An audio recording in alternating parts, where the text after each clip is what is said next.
So veterinary rehabilitation is basically using pain relief and physiotherapy to achieve a full return to function after, trauma, injury, debilitation, surgery, even old age. So we use pain relieving, because we're vets, we can prescribe. So we use pain relieving drugs and pain relieving therapies. So we use acupuncture, laser, hydrotherapy, which I know is close to your heart, physiotherapy. Therapeutic exercise is really a big part of what we do. And there's a lot of evidence supporting therapeutic exercise in rehabilitation generally. So we might also use therapeutic ultrasound. We're about to get a shockwave. And each of these therapies, it adds a little bit extra to what we do. Yeah. But each rehab centre is different. So some rehab centres, like you had Greg on from Lapsla, he does intra-articular injections.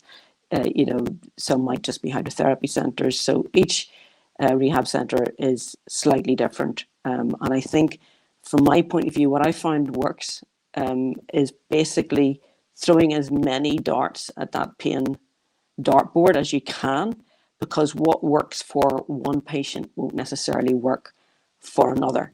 So something that's informed my practice over the last 5-6 years is that I've suffered from chronic pain. Thankfully, it's under control, but that was really informative to me because it gives you great empathy and understanding of what our patients go through and how that simple pain, that initial pain, which is developed as a protective mechanism.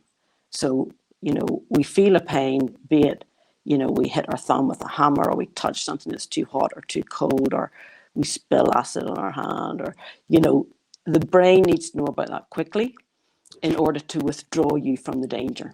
Okay. Yeah.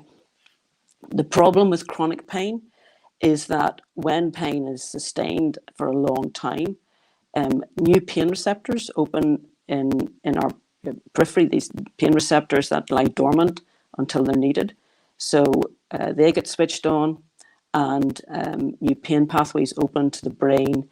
So there's a constant stimulation of the neurological system telling us that we're in pain. And it gets to the point where even non-painful things can feel painful. Yeah. Because the nerves that normally tell our brain about touch start to get flooded with neurotransmitter and start to tell the brain that even a light touch is painful. And this is why so many of our chronic pain patients appear to be overreacting to pain. And it's hard for somebody who's not experienced pain to